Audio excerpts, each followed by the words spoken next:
Saudações. Sou Argel Soares dos Santos, acadêmico EAD ao B4 do Polo de Novo Hamburgo, disciplina Seminário de Ética 3. Neste vídeo vou falar sobre a arte de viver de Foucault. Quem era ele? Era um filósofo de classe média, nascido em 15 de outubro de 1926, na França, e morreu em 1984. Qual é a importância de contextualizar Foucault nesse período? Para que a gente tenha consciência que ele é um contemporâneo. Ele é um filósofo bem atual, bem do nosso tempo.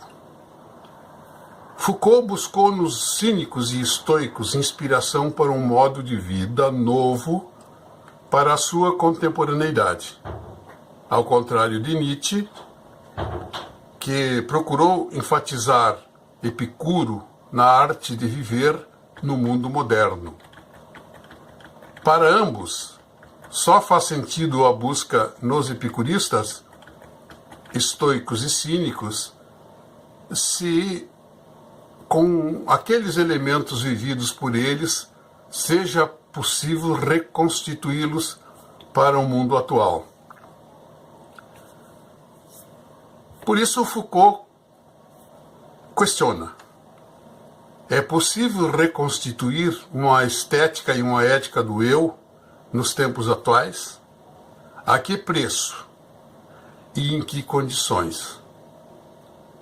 Mesmo admitindo a possibilidade, acredita encontrar dificuldades para transpor uma escola de antes de Cristo para o século XIX, considerando que o sujeito daquela época não é o mesmo de agora. De qualquer modo, ele valoriza a estética de si e o valor em si mesmo, vivido por aqueles sábios. Em suas obras de 1982, vai fazer uma elaboração ética dos estoicos de Roma. Sêneca, Marco Aurélio e Epicteto. Ao investigar a ética do sujeito nas práticas de si, mesmo não abandona os temas políticos do poder. Mas complica um pouco os estudos em razão da exploração do cuidado de si, haja vista a necessidade da prática da verdade, do eu. Não é muito fácil neste meio.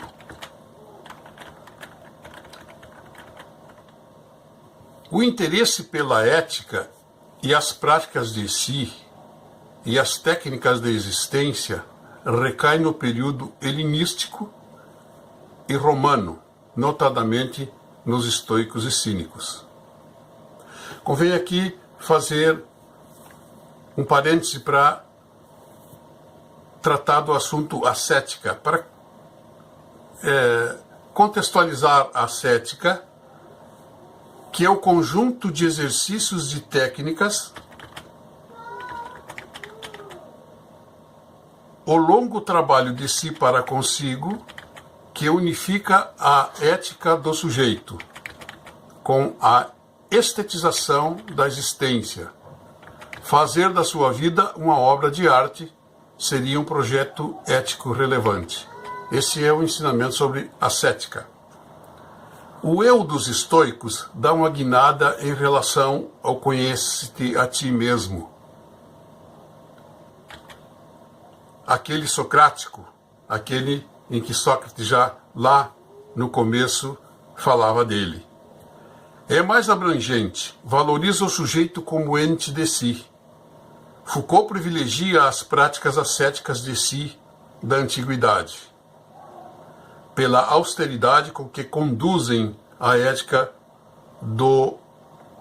ou com a ética da estética de si.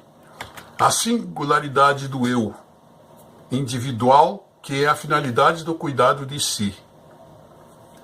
Foucault defende a etopoiética, que é a tarefa de transformar o ethos, isto é, o seu próprio modo de vida.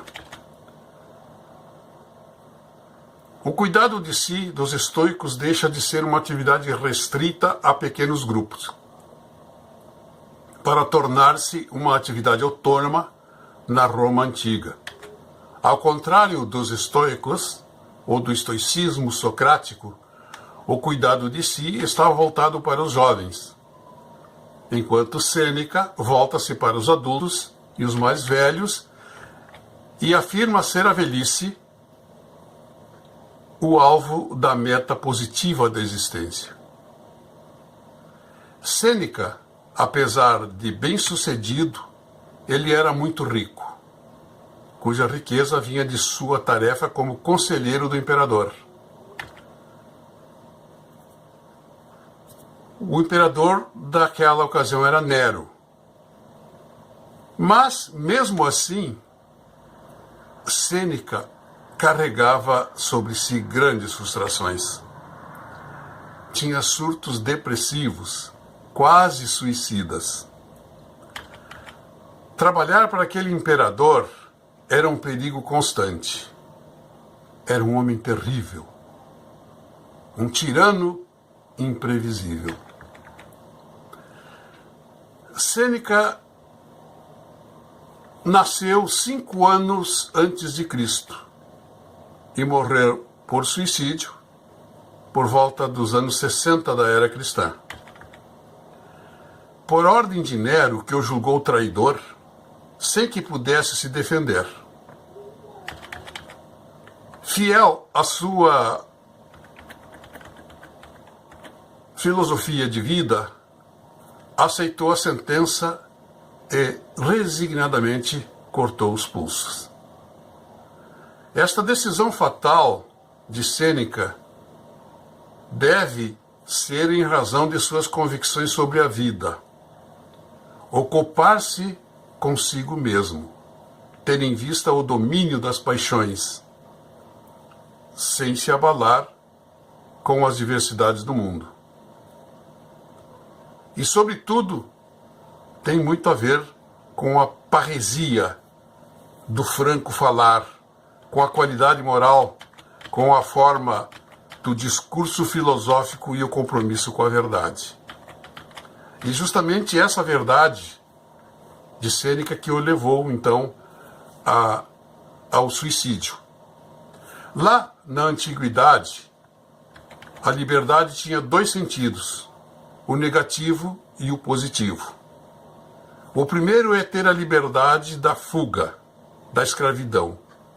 No sentido positivo é ter a liberdade de ser servo de si mesmo e a decisão do eu. O que quero e como quero, faço porque quero e não por determinação de algum Deus ou qualquer autoridade. Na prática, o que importa é a unidade do ser humano que se dá na virtude, e esta se adquire por meio de uma asquese, que são os exercícios de si sobre si, para a formação ética do sujeito, ligando-o à verdade e esta transformada em ethos, isto é, o ser se assume como sujeito. O desejo da humanidade é a felicidade, mas o caminho é difícil, muitas vezes tomado para o lado errado. Talvez por aceitar a opinião alheia e seguir a maioria. Por isso, o certo é seguir o próprio caminho, sem dar ouvidos à multidão, para não sermos induzidos ao engano. Embora, para Sêneca, a felicidade não está nos prazeres, que a vida correta e virtudes é mais elevada que a vida de prazeres e vícios, e deve ser vivida segundo a natureza. Mas concorda que os sábios preferem os prazeres calmos e moderados, e neste sentido, Epicuro foi sábio, sóbrio e austero. Epicteto também traz ensinamentos a Foucault. propondo algumas iniciativas, exercícios e caminhadas, observando o caminho e os acontecimentos que no percurso se encontra. Exercício da memória, que consiste em lembrar de acontecimentos relevantes e raciocinar sobre eles. Foucault, ao se fixar a ética estoica, procura salientar a importância da ascética filosófica presente no cuidado de si, no modo como ela se constitui em uma grande arte da existência autônoma. As três características do desenvolvimento da cultura de si pelo estoicismo romano nos primeiros séculos da nossa era cristã. Uma atitude individualista crescente, valorização da vida privada, intensificação das relações consigo mesmo. O estoicismo e o cristianismo em um dilema. A universalização da moral proposta pelo cristianismo faria com que a ética perdesse o seu potencial de libertação do sujeito para si mesmo como constituinte do sujeito ético, da verdade, e com isso passaria a orientar-se pelos códigos e normas morais universais.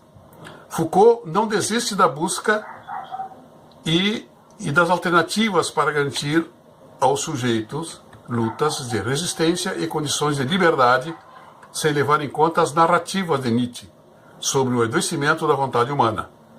Foucault é cético com relação aos dois modelos, ético-morais, nem estoicos, nem cristão.